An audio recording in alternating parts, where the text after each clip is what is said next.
Hello guys, आज के सामान्य ज्ञान के वीडियो में आपके लिए लेकर के आए हैं सामान्य ज्ञान के बहुत से इंपॉर्टेंट क्वेश्चन आंसर। वीडियो को ध्यान से देखना और ज़्यादातर क्वेश्चन इस वीडियो में है इंडियन हिस्ट्री से रिलेटेड, तो वीडियो को ध्यान से देखना। सारे के सारे क्वेश्चन बहुत ज़्यादा इंटरेस्टिंग है और बार बार एग्जाम में पूछे जाते हैं। आज के इस वीडियो में आपका पहला सवाल होगा, इतिहास का पिता किसे कहा जाता है? इतिहास का पिता किसे कहते हैं? आपका आंसर जो है ऑप्शन नंबर ए हो जाएगा। हेरोडोटस को इतिहास का पिता कहते हैं, तो आपका जो राइट आंसर है ऑप्शन नंबर ए हो जाएगा। अगला सवाल है, निम्न में से किसके द्वारा हड़प्पा की खोज की गई थी? हड़प्पा की खोज यह हुआ था दयाराम साहनी के तहत, तो आंसर जो है ऑप्शन नंबर ए हो जाएगा। अगला सवाल है, ताजमहल को किसने बनवाया था? ताजमहल को बनवाने वाले शाहजहां हैं, तो अगेन आपका आंसर जो है ऑप्शन नंबर ए हो जाएगा। चलिए अगला सवाल, क्वेश्चन नंबर 4, ताजमहल को बनाने में लगभग कितने मजदूरों ने काम किया था? ताजमहल को बनाने में लगभग मजदूर 20,000 ने काम किया था, तो आंसर जो है ऑप्शन नंबर बी हो जाएगा। लगभग मजदूर जो कि 20,000 होंगे जिन्होंने ताजमहल को बनाने में काम किया था। देखिए आपका नेक्स्ट क्वेश्चन, गौतम बुद्ध की मृत्यु कहाँ पर हुई थी? गौतम बुद्ध की मृत्यु यह हुआ था कुशीनगर में, तो आंसर जो है ऑप्शन नंबर डी हो जाएगा। अगला सवाल है, मोहनजोदड़ो में पाई गई सबसे बड़ी इमारत इनमें से कौन सी थी? तो इस क्वेश्चन का जो आंसर है ऑप्शन नंबर ए हो जाएगा, विशाल अन्नानगर, यानी कि जो आंसर है ऑप्शन नंबर ए हो जाएगा। अगला सवाल देखिए, क्वेश्चन नंबर 7, सिंधु घाटी सभ्यता की मुख्य विशेषता इनमें से क्या मानी जाती है? सिंधु घाटी सभ्यता की इनमें से जो मुख्य विशेषता मानी जाती है वह हो जाएगा व्यवस्थित शहरी जीवन, यानी जो आंसर है ऑप्शन नंबर डी हो जाएगा। अगला सवाल है, भारत में प्रत्यक्ष ब्रिटिश शासन कब प्रारंभ हुआ? भारत में प्रत्यक्ष ब्रिटिश शासन यह प्रारंभ हुआ था सिपाही विद्रोह के बाद, यानी जो आंसर है ऑप्शन नंबर बी हो जाएगा। अगला सवाल है, क्वेश्चन नंबर 9, इनमें से किस नदी के किनारे हड़प्पा के खंडहर मिलते हैं? इनमें से कौन से नदी के किनारे हड़प्पा के खंडहर मिलते हैं? तो जो राइट आंसर है ऑप्शन नंबर डी हो जाएगा, रावी नदी के किनारे मिलते हैं, तो आंसर क्या होगा? Option number D. अगला सवाल है, क्वेश्चन नंबर 10, अकबर की दूसरी राजधानी कौन सी थी? अकबर की दूसरी राजधानी यह थी फतेहपुर सिकरी, यानी जो करेक्ट आंसर है ऑप्शन नंबर ए हो जाएगा।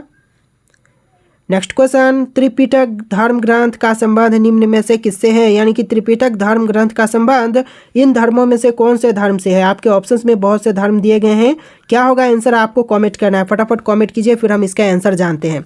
आप लोग कमेंट कीजिए कि त्रिपिटक धर्म ग्रंथ है वह कौन से धर्म से संबंधित है।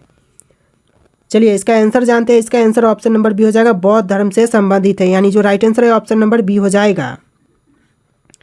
देखिए आपका नेक्स्ट क्वेश्चन है, क्वेश्चन नंबर 12, गौतम बुद्ध ने अपना पहला प्रवचन किस स्थान पर दिया था? गौतम बुद्ध ने अपना पहला प्रवचन यह दिया था सारनाथ में, यानी जो आंसर है ऑप्शन नंबर ए हो जाएगा।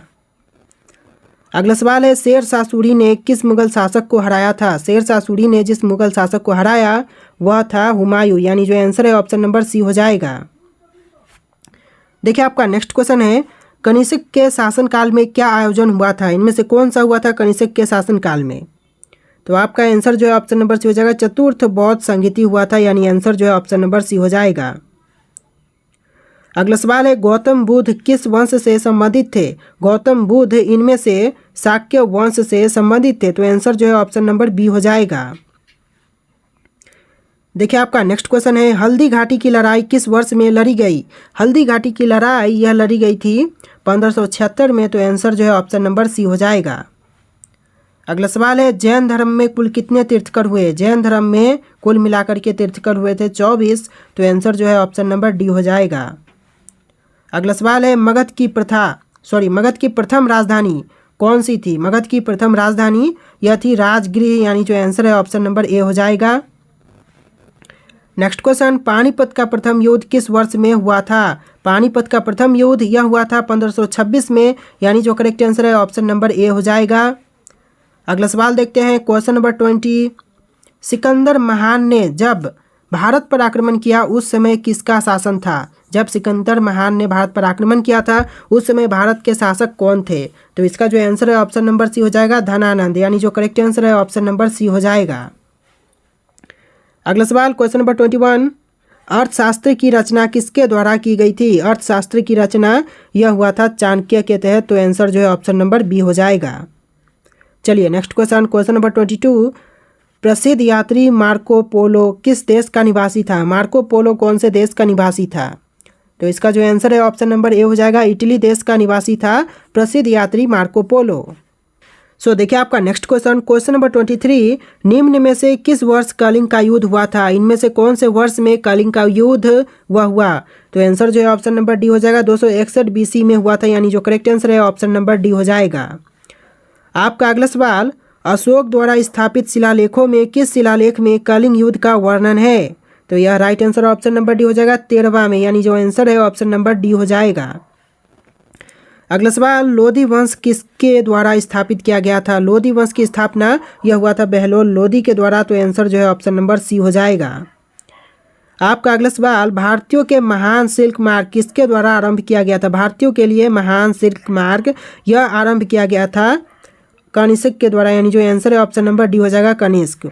चलिए अगला सवाल, क्वेश्चन नंबर 27, भारत में सर्वप्रथम स्वर्ण मुद्राएं किसके शासनकाल में चलाई गई? भारत में सर्वप्रथम स्वर्ण मुद्राएं यह चलाए गए थे भारतीय यूनानी के समय। तो आंसर जो है ऑप्शन नंबर डी हो जाएगा। आपका अगला सवाल, चोल राजाओं की राजधानी निम्न में से कौन सी थी? चोल राजाओं की राजधानी यह था उरैयूर में, यानी जो आंसर है ऑप्शन नंबर सी हो जाएगा। अगला सवाल, क्वेश्चन नंबर 29, जूनागढ़ शिलालेख का संबंध किससे है? जूनागढ़ शिलालेख का संबंध यह हो जाएगा रुद्रदामन से, यानी आंसर जो है ऑप्शन नंबर सी हो जाएगा। अगला सवाल है, संगम युग के इतिहास का संबंध किस स्थान से है? संगम युग के इतिहास का संबंध कौन से स्थान से है? आपके ऑप्शन है तमिलनाडु, पाटलिपुत्र, बनारस, सांची। तो आपका जो आंसर है ऑप्शन नंबर ए हो जाएगा तमिलनाडु से है, यानी संगम युग के इतिहास का संबंध यह तमिलनाडु राज्य से है। तो आंसर जो है ऑप्शन नंबर ए हो जाएगा। देखिए आपका नेक्स्ट क्वेश्चन, तमिल भाषा के गौरव ग्रंथ शिलापदिकारम व मणिमेखलाई का संबंध किस धर्म से है? तो इसका जो आंसर है ऑप्शन नंबर ए हो जाएगा हिंदू धर्म से इसका संबंध है, यानी जो करेक्ट आंसर है ऑप्शन नंबर ए हो जाएगा। अगला सवाल है, गुप्त वंश के किस शासक को भारत का नेपोलियन कहा जाता है? गुप्त वंश के कौन से शासक को भारत का नेपोलियन कहते हैं? तो यह कहे जाते हैं समुद्रगुप्त को, यानी जो राइट आंसर है ऑप्शन नंबर डी हो जाएगा। देखिए आपका अगला सवाल, किस गुप्त शासक के दरबार में नवरत्न रहते थे? कौन से गुप्त शासक के दरबार में नवरत्न रहते थे? तो इसका जो आंसर है ऑप्शन नंबर बी हो जाएगा चंद्रगुप्त द्वितीय के शासक के दौरान जो दरबार में नवरत्न रहते थे, यानी जो आंसर है ऑप्शन नंबर बी हो जाएगा। अगला सवाल है, निम्न में से किस गुप्त शासक का अन्य नाम विक्रमादित्य था? तो वह गुप्त शासक हो जाएगा चंद्रगुप्त द्वितीय, यानी जो आंसर है ऑप्शन नंबर बी हो जाएगा। अगला सवाल है, समुद्रगुप्त के जीवनी पर लिखी गई प्रयाग प्रस्थि के किसके द्वारा लिखी गई थी? तो जो प्रयाग प्रस्थि है यह समुद्रगुप्त के जीवनी है, इसको किसने लिखा था? तो यह लिखने वाले हैं हरिसेन, यानी जो आंसर है ऑप्शन नंबर डी हो जाएगा।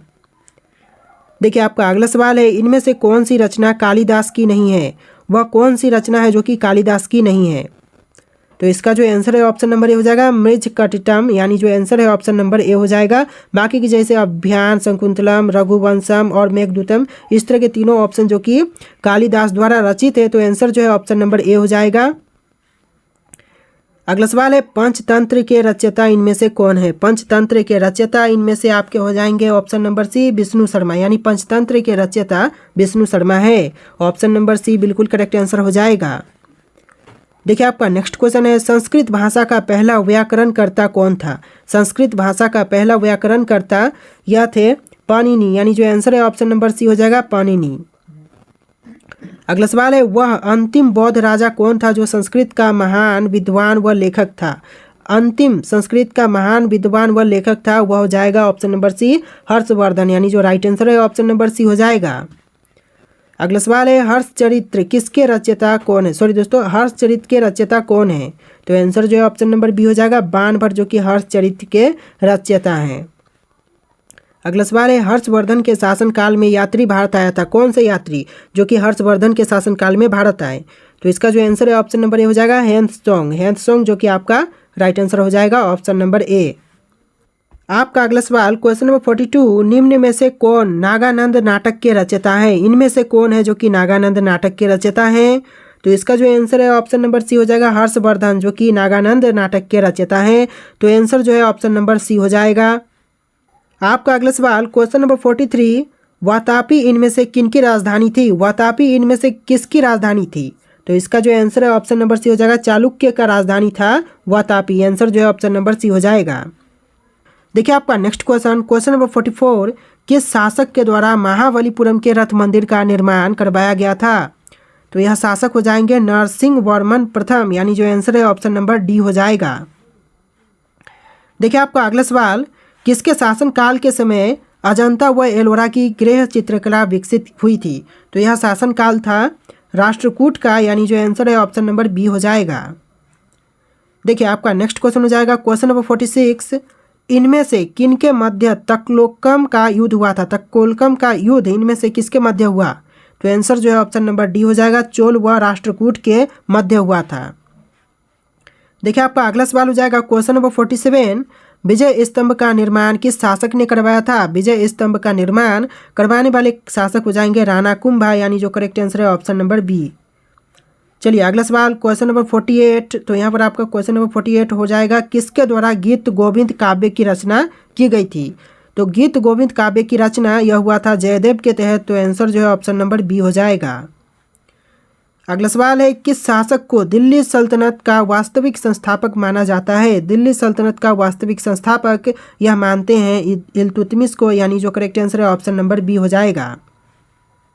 अगला सवाल, किताब उल हिंद नामक पुस्तक के रचयिता कौन है? किताब उल हिंद नामक पुस्तक के रचयिता यह अल वारूनी है, यानी जो आंसर है ऑप्शन नंबर बी हो जाएगा। नेक्स्ट क्वेश्चन, इनमें से किस शासक ने स्वयं को खुदाई खिदमतगार कहा था? खुदाई खिदमतगार कहने वाले शासक इनमें से कौन सा है? तो इसका जो आंसर है ऑप्शन नंबर सी हो जाएगा, बलबन ने कहा था, यानी जो आंसर है ऑप्शन नंबर सी हो जाएगा। अगला सवाल है, दिल्ली के किस सुल्तान ने दीवाने अर्ज की स्थापना की थी? दीवाने अर्ज की स्थापना इनमें से कौन से सुल्तान ने किया? तो इसका जो आंसर है ऑप्शन नंबर बी हो जाएगा, अलाउद्दीन खिलजी ने किया था, यानी राइट आंसर जो है ऑप्शन नंबर बी हो जाएगा। आपका अगला सवाल, दिल्ली सल्तनत के किस शासक को इतिहासकारों ने विरोधों का मिश्रण कहा है? विरोधों का मिश्रण कहे जाने वाला जो शासक है वह हो जाएगा ऑप्शन नंबर डी, मोहम्मद बिन तुगलक, यानी जो राइट आंसर है ऑप्शन नंबर डी हो जाएगा। देखिए आपका नेक्स्ट क्वेश्चन, भारत का अंग्रेजी नाम इंडिया की उत्पत्ति किस शब्द से हुई? भारत का जो अंग्रेजी नाम इंडिया है इसकी उत्पत्ति कौन से शब्द से हुई? आपके ऑप्शन है यहाँ पर, आपको जो राइट आंसर लग रहा है कमेंट करके बताना। क्वेश्चन आपके लिए टेस्ट है, इसका आंसर कमेंट करना। और आज के इस वीडियो में इतने क्वेश्चन थे, वीडियो को लाइक करके चैनल को सब्सक्राइब कर लेना। चलिए फिर मिलते हैं एक नए वीडियो में।